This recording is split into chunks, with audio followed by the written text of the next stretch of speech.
How do you do, everybody? It's a little late August Minisode to sort of paper over the cracks between our last episode, the Jaws episode, and our next one.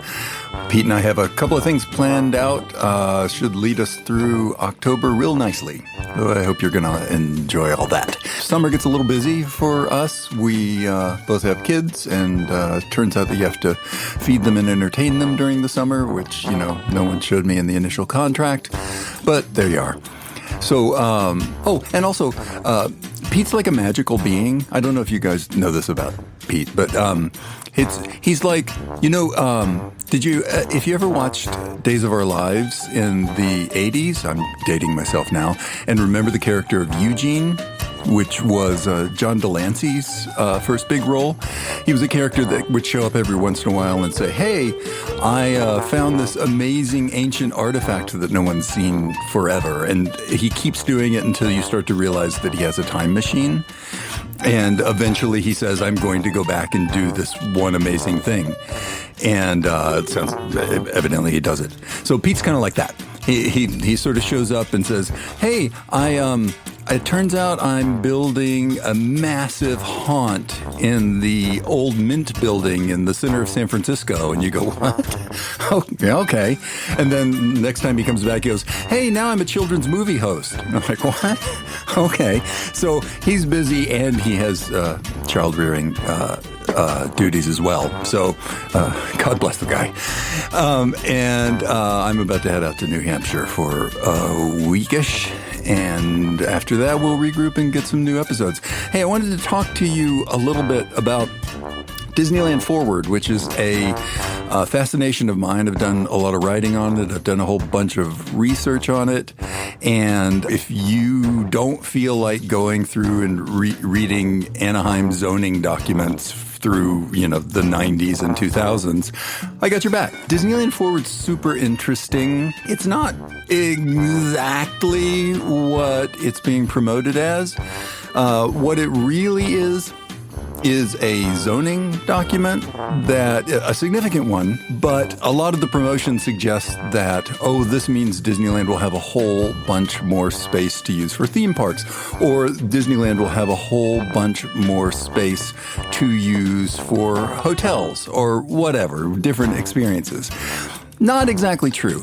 What Disneyland Forward does is allow the Disney company to use pre-existing zoning that they already have in the Anaheim resort area and move it around.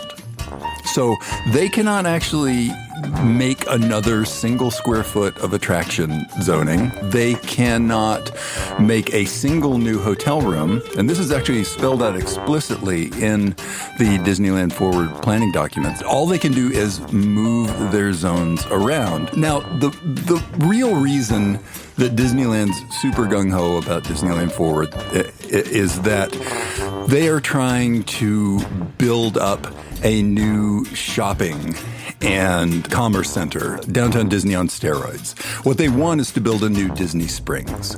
That is going to eventually happen where the old Toy Story parking lot outside of Disneyland is. Well, about a mile outside of Disneyland is. That is the red meat for them of Disneyland Forward. Some other cool stuff will happen. Some of which is Disneyland Forward oriented and some of it which is just, new plans.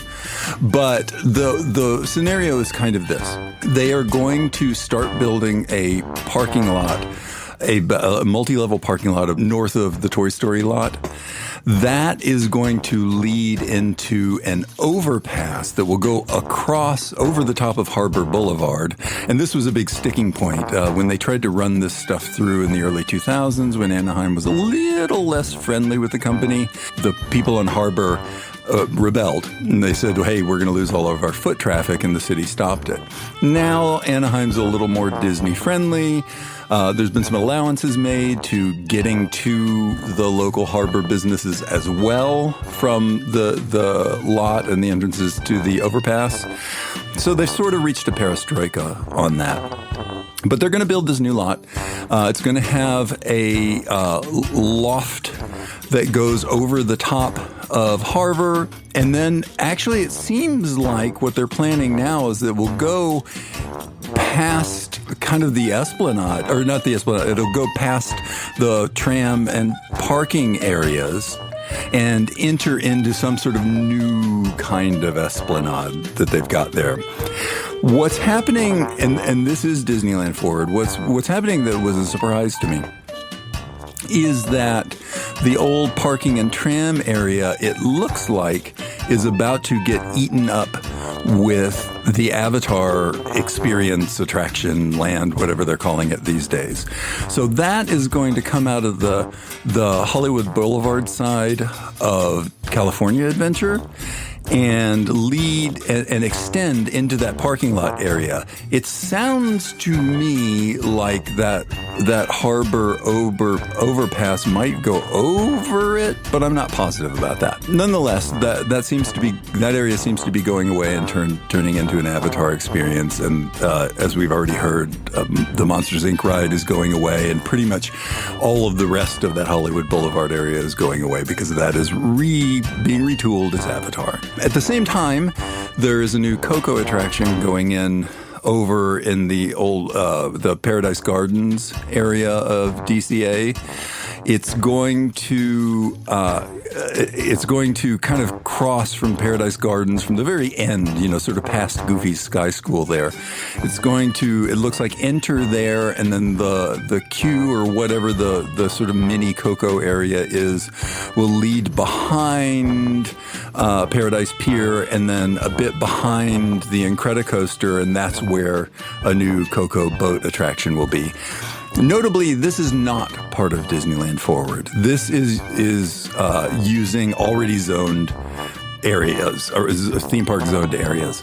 So they won't need to employ any zoning moves. What they're going to be doing heavily is moving the theme park zoning that's both north and south of the Disneyland Hotel complex. So weirdly, there's a couple of empty blocks that are zoned as theme park, both north and south of the Disneyland Hotel. They're going to take those chunks of theme park zone and move them. So assumedly, some of that's going to get moved into that parking area. So, parking is going to turn into theme park. There's some more empty chunks around, and it'll be interesting to see what they do with them.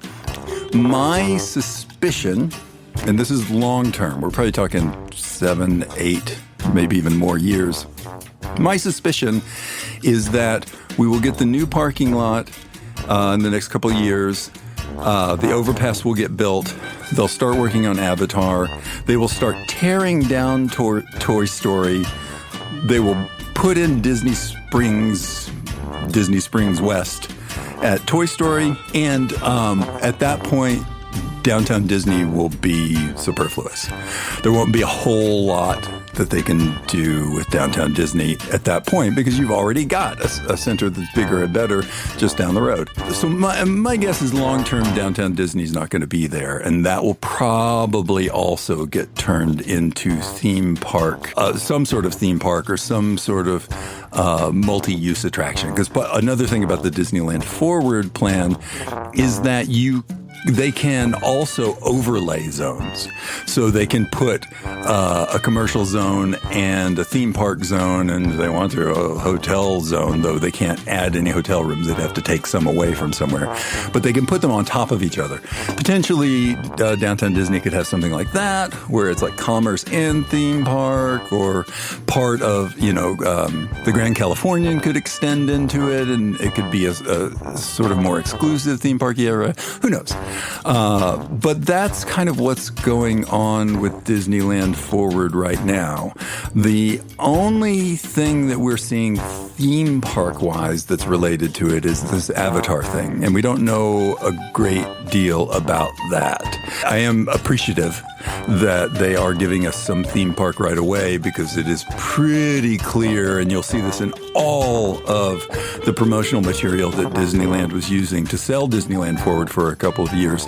You'll see that Toy Story Disney Springs thing front and center. So that's kind of the goal. Anyway, just an interesting thing that I've been following for a while, and thought I would let people know, as long as we're in this little midsummer break, what I thought about it, because I know that you all care.